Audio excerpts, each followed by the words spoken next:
ওয়ালাইকুম রহমতুল্লাহি বারাকাতু।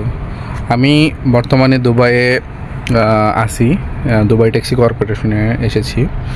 তো জানেন বা অনেকেই জানেন বা অনেকে জানেন না যে আমি দুবাইতে এসেছি। তো যাই হোক, আমি অ্যাকচুয়ালি বলতে চাচ্ছি যে আমাদের বাংলাদেশ থেকে অনেক লোক দুবাইতে আসতেছেন দুবাই ট্যাক্সি কর্পোরেশনে জব করার জন্য। খুব ভালো একটা জব, অবশ্যই আপনারা আসবেন। তবে বর্তমানে কিছু রুলস অ্যান্ড রেগুলেশন চেঞ্জ করেছে দুবাই ট্যাক্সি কর্পোরেশন।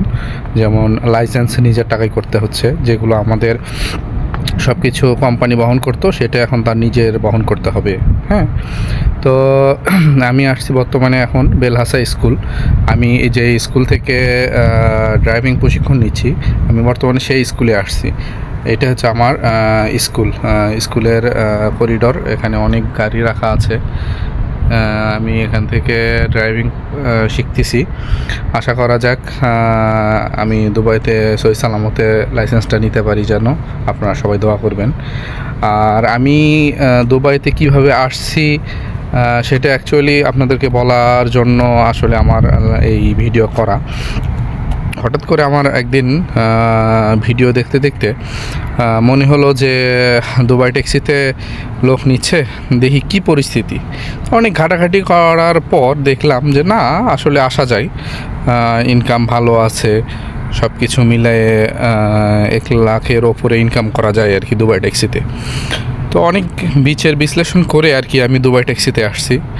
তো অবশ্যই আপনারাও আসতে পারেন, সমস্যা নেই। তো এই দুবাই ট্যাক্সিতে আসা আমার প্রায় 4 মাস হয়ে গেল। আমি এই বিষয়ে কোনো ভিডিও এখন পর্যন্ত বানাই নাই। তো ভাবলাম যে যেহেতু স্কুলে আসছি, স্কুল সহকারে একটা ভিডিও তৈরি করি, সেই জন্যই এখানে অ্যাকচুয়ালি ভিডিওটা তৈরি করা। তো আমি আপনাদেরকে বলবো, আপনারা যদি দুবাই ট্যাক্সিতে আসতে চান, অবশ্যই জেনে বুঝে সব কিছু নিজের থেকে রিয়েলাইজ করার পর তারপরে আসবেন। হুটহাট করে কারো সিদ্ধান্ত নিয়ে বা কারো ভিডিও দেখে বা অন্য কিছুর মাধ্যমে আপনারা না আসাটাই বেটার। নিজের বিবেক বিশ্লেষণ করে যদি ভালো লাগে তবে আপনারা দুবাই ট্যাক্সি এবং বাইক রাইডারে আসবেন। এটা হচ্ছে যে দুবাই বেলহাসা স্কুল আল কোয়াইসিস ব্রাঞ্চ। বেলহাসা স্কুলের 4টে ব্রাঞ্চ রয়েছে, তার ভেতরে এটা একটা।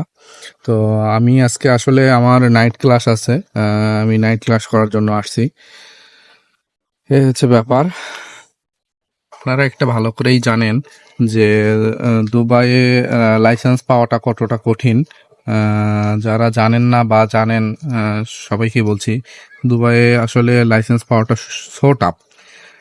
এখানকার রুলস অ্যান্ড রেগুলেশনটা খুবই হার্ড অ্যান্ড স্ট্রিক্ট, যা আসলে সাধারণ পড়ালেখা জানা যদি মানুষ না হয় তাহলে আসলেই কঠিন।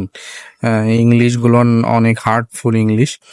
তবে যদি বুঝতে পারে, ইংলিশ পড়ে যদি বুঝতে পারে, তাহলে তার জন্য সমস্যা নেই, তার জন্য ইমপ্রুভ হবে আর কি।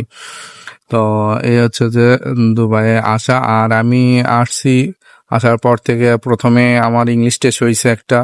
ইংলিশ টেস্ট হওয়ার পরে 3 মাস পর আমার স্কুলের সব কিছু পাইছি। পাওয়ার পরে আর কি বর্তমানে স্কুল রানিং চলতেছে।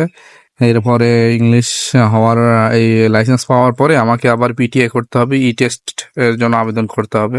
তবে যখন যেটা হয় অবশ্যই আমি ফেসবুকে আপডেট দেবো ইনশাল্লাহ। তো ভালো থাকবেন। আশা করি আবার আপনাদের মাঝে কোনো ভালো কোনো ভিডিও নিয়ে আসার চেষ্টা করবো ইনশাল্লাহ। আসসালামু আলাইকুম।